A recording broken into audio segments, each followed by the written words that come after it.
Bonjour, nous sommes aujourd'hui au chapitre 25 du livre de l'Exode et on arrive à un moment qui est particulièrement beau et touchant vraiment qui révèle le cœur de Dieu alors que voilà les ennemis, tous les ennemis du passé ont été détruits, Pharaon, ses armées, tout ça, tout est terminé, le peuple est dans la paix, le peuple est dans la joie, ils ont déjà connu la provision de Dieu, les anciens d'Israël ont vu Dieu, ils ont adoré Dieu et puis Dieu a commencé à donner la loi à Moïse, ses prescriptions, voilà, les valeurs du cœur de Dieu ont commencé à être révélées. Et j'aimerais vous montrer quelque chose de très, très particulier aujourd'hui et de très encourageant pour notre vie, notre marche avec Dieu aussi, pour tous nos besoins quotidiens.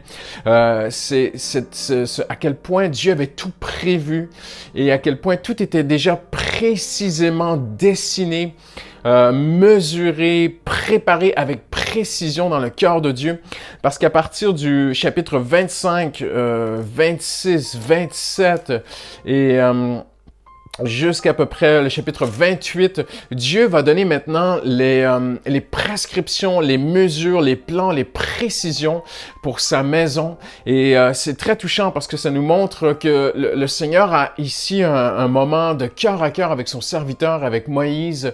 Il peut vraiment lui partager tout ce qu'il avait sur son cœur. Et Dieu va commencer vraiment à entrer on pourrait dire, il les a libérés, il les a conduits, il leur a montré sa provision qui pouvait les nourrir, les désaltérer, prendre soin d'eux, leur donner à boire, leur donner à manger. Et Dieu cherche à amener le cœur de ses enfants à un endroit précis qui est très précieux pour lui. Et on n'a pas toujours les mêmes priorités. Nous, parfois, en tant qu'enfants de Dieu, en tant que chrétiens, on a certaines priorités qui sont tellement importantes pour nous. On aimerait tellement que Dieu pourvoie pour ceci ou pour cela. Mais Dieu veut nous amener plus loin. Et Dieu voyait leurs besoins, Dieu voyait leurs priorités à eux, mais maintenant, il veut les amener là où c'est important vraiment pour son cœur à lui. Il veut les amener à maturité en Jésus, en Dieu pour nous aujourd'hui. Et le Seigneur va commencer à donner les mesures de sa maison. Et ce qui touche vraiment notre cœur, c'est la précision, les détails de toute sa maison. Et ça nous montre à quel point tout était déjà sur son cœur, tout était déjà prévu d'éternité, tout était déjà dessiné dans le cœur de Dieu. Et le Seigneur brûlait de désir depuis longtemps, même en les voyant en Égypte, il brûlait déjà de désir de se bâtir une maison et d'habiter parmi eux. On l'a vu ensemble, c'est ce que Moïse dit aussi au chapitre 15, « Tu les conduiras vers ta demeure ». Et voyez-vous, Dieu a prévu de prendre soin de tous vos besoins matériels, tous vos besoins sociaux, personnels. Dieu a réglé le passé à la croix en Jésus. Dieu a vraiment tout réglé. Dieu a réglé votre avenir. Il a un avenir pour vous. Ils vont entrer plus tard en Canaan et ils auront de nouvelles batailles, de nouveaux combats. Mais là, il y a une pause. Et Dieu a déjà prévu la victoire pour l'avenir. Et là, ici, on se retrouve dans une sorte de pause, de repos, de désert, de lieu à part où Dieu peut leur révéler son cœur, ses mesures, ses plans, ses précisions pour son plan pour eux. Et de la même façon, nous devons comprendre aujourd'hui que le plus cher désir de Dieu, c'est cette maison, cette habitation au centre de nous. Paul dit, nous sommes le temple du Saint-Esprit. Et ce que Dieu cherche le plus précisément, c'est de bâtir cette maison à l'intérieur de nous. Nous sommes son temple. Jésus vit en vous et en moi. Et son plus cher désir, c'est comme tous les matériaux étaient de l'or, de l'argent, du bronze, des matériaux précieux. De la même façon, Dieu veut bâtir votre vie sur des matériaux qui sont précieux. Ce sont des matériaux qui sont célestes. C'est une œuvre qui vient du Saint-Esprit. Et on le sait aussi... La Bible dit que notre foi est plus précieuse que l'or. Et Dieu est en train de construire votre foi et ma foi à travers ce que vous vivez, à travers ce que je vis, à travers ce que nous vivons. Dieu cherche, Dieu a déjà tout prévu. Dieu a un plan pour votre vie. Dieu a un plan pour ma vie. Dieu a un plan pour nos familles, nos enfants, nos couples, notre ministère, notre service sur le plan professionnel. Dieu a déjà prévu tout cela. Et il cherche à nous libérer de ces choses qui sont secondaires pour nous amener vers cette chose qui est prioritaire, sa maison. maison au centre de votre vie, dans votre cœur, un lieu de communion, un lieu d'intercession, de prière, d'adoration, d'échange, de partage avec Dieu. Dieu habite en vous et il est en train de bâtir une maison en vous. Il est en train de la bâtir avec des matériaux célestes. Et ça me touche parce que ça dit que Dieu a trouvé en Moïse, ça dit dans l'Épître aux Hébreux, que Dieu a trouvé en Moïse un serviteur qui était fidèle. Et Dieu se réjouit ici sur la montagne de voir Moïse, de pouvoir lui donner toutes ses précisions, toutes ses mesures, les matériaux et comment ça va fonctionner.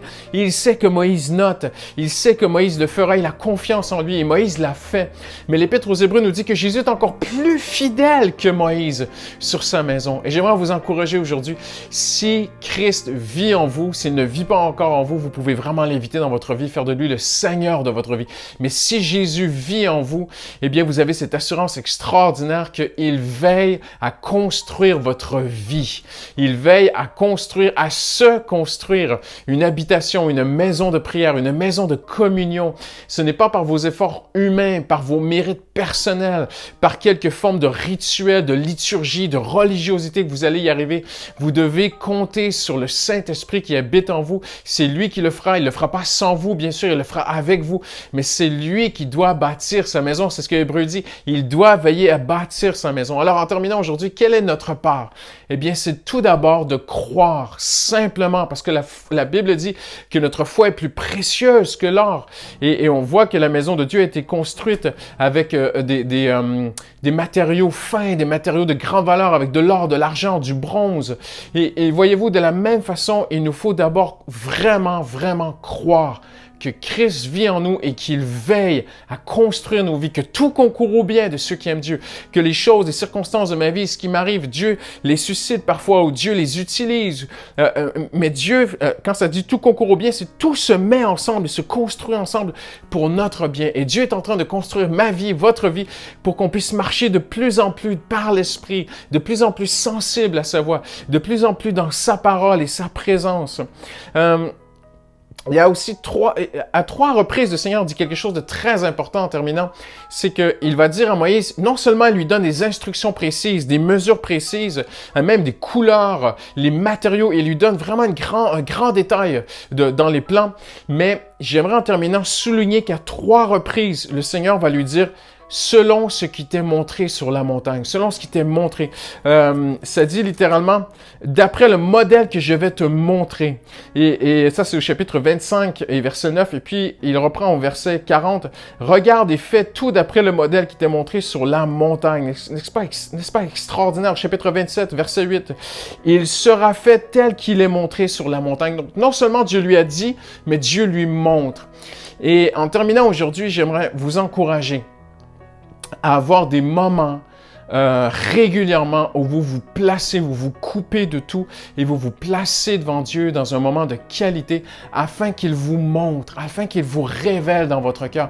Nous ne sommes pas appelés seulement à lire la Bible, pas seulement, mais la lettre tue, mais l'Esprit vivifie. Nous sommes appelés à avoir des révélations. Le Saint-Esprit peut transformer ces Écritures et en faire une manne spirituelle, une nourriture qui va nourrir votre âme, qui va nourrir votre vie, qui va fortifier votre foi. Et comment est-ce que Dieu s'y prend? Eh bien, il nous révèle. Un auteur que j'aime beaucoup qui s'appelle Austin Sparks expliquait que Dieu enseigne par révélation, jamais sans la parole. Tout est construit sur la parole. Et on ne veut surtout pas aller vers ces nouvelles tendances depuis à peu près une vingtaine d'années qui enseignent publiquement que certaines révélations peuvent supplanter et dépasser la parole de Dieu. Nous ne croyons pas en cela. Mais nous croyons que sur la parole de Dieu, d'après la parole de Dieu, et surtout dans la parole de Dieu, Dieu veut nous révéler son cœur. Et quand Dieu nous révèle, c'est plus qu'une lecture, c'est on le voit. On le voit. Si Dieu aime, par exemple, une épouse qui n'arrive plus à aimer son mari, Dieu peut lui montrer à quel point lui, il aime son époux, son mari. Et quand il va lui révéler dans son cœur, eh bien, croyez-moi, elle va se mettre à aimer son mari. Peut-être que vous n'arrivez pas à aimer votre prochain, votre collègue, votre patron, mais si vous allez vous placer devant Dieu, Dieu peut non seulement vous faire lire que vous devez l'aimer, mais plus, il peut vous montrer à quel point il aime cette personne. Et lorsqu'il vous le révèle, ça devient une révélation, il vous le montre. Et c'est ce que Dieu a fait aussi avec Moïse. Il ne lui a pas donné seulement les mesures du temple, il lui a montré. Et vous et moi, nous sommes appelés aujourd'hui non seulement à lire et à essayer de reproduire ce qui est dans la Bible. Tu aimeras ton prochain, bon, je vais essayer de le faire par mes propres forces. Non, beaucoup plus profond. Dieu nous appelle à le voir. Il veut se révéler. Il veut vous révéler son amour pour les gens autour de vous, son amour pour les âmes. Si Dieu, par exemple, vous promet qu'il va pourvoir un besoin financier dans votre vie, non seulement vous allez le lire dans la Bible, une promesse, quelque chose, mais le Saint-Esprit va vous le révéler, va vous éclairer. Il y a une paix qui va venir et vous saurez que personne ne peut vous enlever, que vous avez eu une révélation que Dieu va pourvoir à votre besoin. Donc voilà, c'est une très très belle pensée aujourd'hui sur Exode 25, 26, 27, 28. Voilà. Excellente journée, merci.